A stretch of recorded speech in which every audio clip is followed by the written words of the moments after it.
গল্পের সমুদ্র চ্যানেলে আপনাকে স্বাগতম। আপনি যদি হৃদয় ছোঁয়া, রোম্যান্টিক এবং ভিন্ন স্বাদের গল্প পছন্দ করেন, তাহলে আপনি ঠিক জায়গায় এসেছেন। গাড়ির ধাক্কায় মনে হচ্ছে হাড়গুলো সব ভেঙে যাবে। হঠাৎই গাড়িটা দাঁড়ানোয় অহনার মুখটা গাড়ির রিয়ার উইন্ডোতে গিয়ে লাগে। তার হাতে প্রচণ্ড যন্ত্রণা হচ্ছে, কিন্তু সে চাইছে যত তাড়াতাড়ি সম্ভব উঠে দাঁড়িয়ে জায়গাটা থেকে চলে যেতে। কিন্তু দুর্ভাগ্যজনকভাবে তার মতো করে কখনোই কিছু হয় না। গাড়ির কাঁচটা নেমে গেল এবং ভেতরে অমিত বসে আছে। অহনার চোখ অমিতের চোখের দিকে যেতেই সে দেখল তার মুখ চোখে কোনো ভাব নেই। ভিড়ের ভেতর থেকে প্রিয়া হাত নাড়ল। তার মুখে একটা উজ্জ্বল হাসি।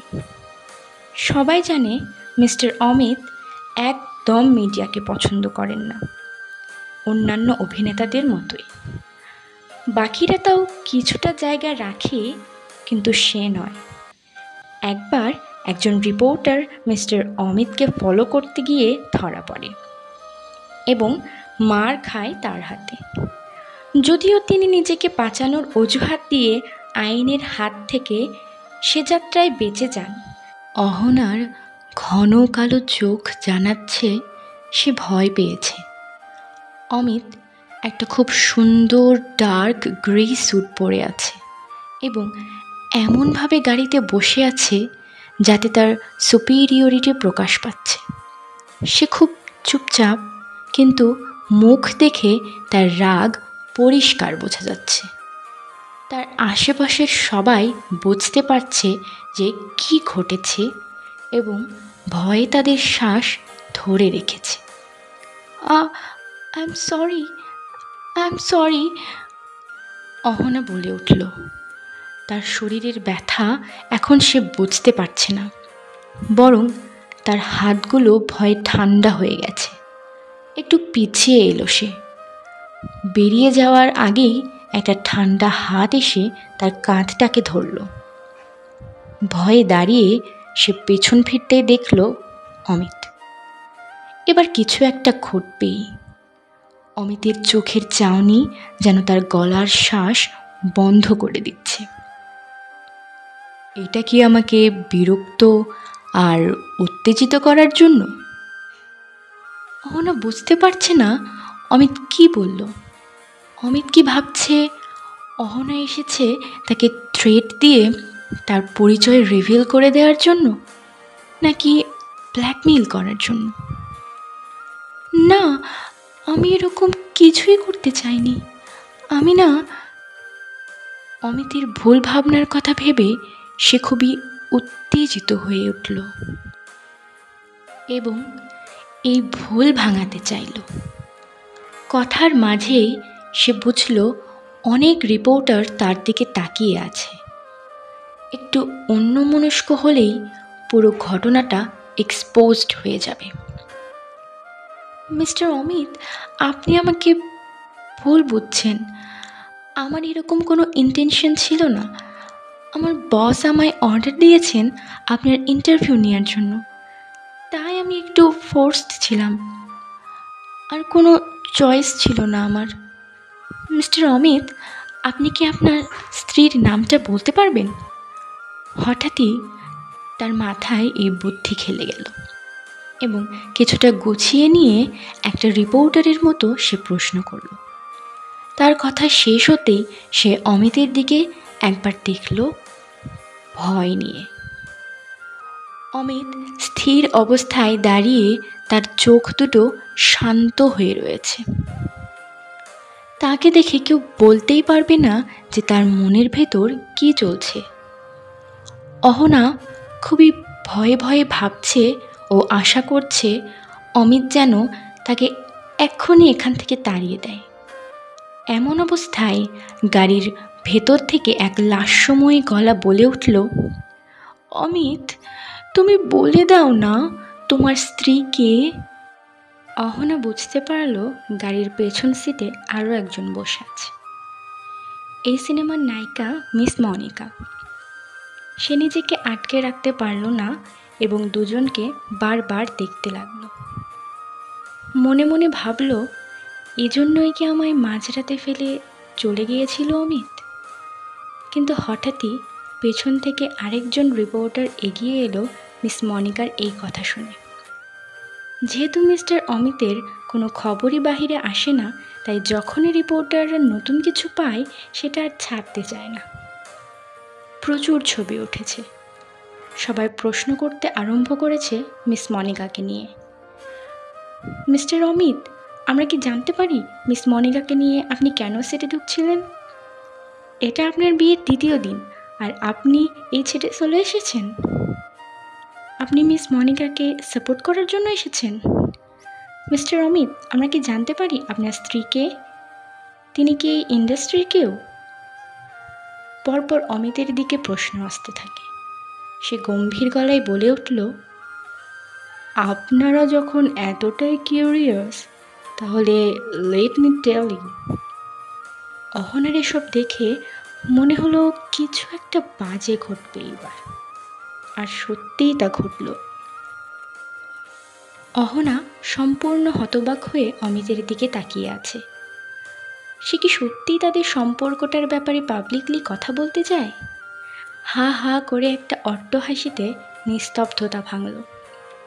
মিস মনিকা বলে উঠল, Amit, your joke is not funny at all. Look at her. তুমি তাকে ভয় পাইয়ে দিয়েছ। তুমি আমার হয়ে ওকে ক্ষমা করে দাও। ওইটা জেনে বুঝে করেছে বলে মনে হয় না। মিস মনিকার এ কথায় সবাই ব্যাপারটা বুঝল। অমিতের কথাগুলো অহনাকে নিয়ে মজা করার জন্য ছিল। মিস মনিকার কথা এবারের জন্য অহনাকে বাঁচিয়ে দিল এই সিচুয়েশন থেকে। তার বন্ধ হতে থাকা নিঃশ্বাস আবার যেন ফিরে পেল সে।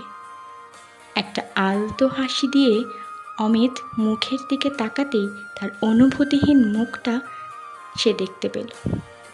সে তাড়াতাড়ি আবার ভিড়ে মিশে যেতে চাইল, কিন্তু মিস মনিকা আবার বলে উঠলেন, ওর হাতটা দেখো, কেটে গেছে। Amit, there is a first aid kit in the production set. আমরা কি ওকে ভেতরে নিয়ে গিয়ে ব্যান্ডেজ করে দিতে পারি না? অহনা এই কথাটা শুনে অমিতের দিকে তাকালো। তার চোখগুলো স্থির, যেন সে কোনো কিছুতেই তোয়াক্কা করছে না। মিস মনিকার কথা শেষ হওয়ার পর অমিতের মুখের ভাব একটু বদলায়। একবার সে অহনার দিকে দেখে। অহনা যদিও তখন অফার রিজেক্ট করে বলে, it's all right, it's all right, কাটাটা এমন কিছু নয়, it's okay, thank you miss Monika এবং miss Amit. What a joke! এইটা বলে মিস মনিকা নিজেকে বড় হৃদয়ের প্রমাণ করতে চাইল সব রিপোর্টারদের সামনে। যদিও সে জানে অহনা অফারটা কখনো নিয়ে তাদের সাথে সেটে ঢুকতে চাইবে না। মিস মনিকা অমিতের দিকে তাকাতে বুঝল সেও কোনো রকম ইন্টারেস্ট রাখছে না এই ব্যাপারটাতে। Okay then, please do care of your safety next time. And also সব রিপোর্টারদের ধন্যবাদ। গুড জব, সবার খুব ভালো দিন কাটুক। মিস মনিকা সবার দিকে হাত নাড়তে নাড়তে জানালার কাজ তুলে দিল। এরপর গাড়িটা ছেড়ে ফিল্ম সেটে ঢুকে গেল। গাড়িটা বেরিয়ে যেতেই রিপোর্টাররা গসিপ শুরু করে দিল। মিস্টার অমিত কি সত্যিই মিস মনিকাকে ডেট করছেন? তারা দুজন কি কাল রাত থেকে একসাথে ছিলেন? এটা তার স্ত্রী জানে? অমৃতা কালার মতো হয়ে নিজেকে এই কথাবার্তা থেকে দূরে রাখল। চোখ নামিয়ে নিজের হাতের দিকে তাকাতেই দেখল একটা বড় কালশিটে পড়ে হাতের ছালটা উঠে গেছে। সেটা থেকে রক্ত বেরোচ্ছে। সেই যন্ত্রণাটা এতক্ষণে টের পেল। একজন সিনিয়র রিপোর্টার তাকে অ্যাডভাইস দিল, ইয়াং লেডি, যদিও তোমার এরকম কোনো প্রয়োজন থাকে বড় খবর পাওয়ার, তাতেও তুমি এরকম ইম্পালসিভ হয়েও না কখনো। মিস্টার অমিত মজার ছলে বিষয়টা উড়িয়ে দিলেন বটে, প্রতিদিন তার মুড এত ভালো থাকে না কিন্তু। অহনা হেসে উত্তর দিল, আচ্ছা। তারপর সে মুখটা ঘুরল, কিন্তু তার মুখ বিবর্ণ হয়ে গেল যখন তার চোখ গেল প্রিয়ার দিকে। অহনা কোনো রকমে প্রিয়াকে পাশ কাটিয়ে বেরিয়ে যেতে চাইল, কিন্তু সে সেট থেকে বেরিয়ে দৌড়ে অহনার হাত ধরে বলল, ও তোমার কাঁটাটা খুবই সিরিয়াস, এসো এসো আমার সাথে সেটের ভেতরে এসো, ব্যান্ডেজ করে দেই।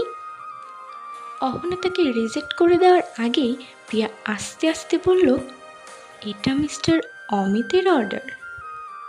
অহনা চমকে উঠল এবং প্রিয়ার দিকে হতবাক হয়ে তাকিয়ে রইল। আনন্দে ভরে উঠল তার মন, তার গায়ের আঘাতগুলো যেন মিলিয়ে যেতে লাগলো। অমিত তাকে নিয়ে ভাবছে। আজকের গল্প এখানেই শেষ। গল্পটি কেমন লাগলো কমেন্টে জানাতে ভুলবেন না। পরের গল্পে আবারও দেখা হবে। ততদিন পর্যন্ত ভালো থাকুন, সুস্থ থাকুন, আর হ্যাঁ, চ্যানেলটি সাবস্ক্রাইব করুন।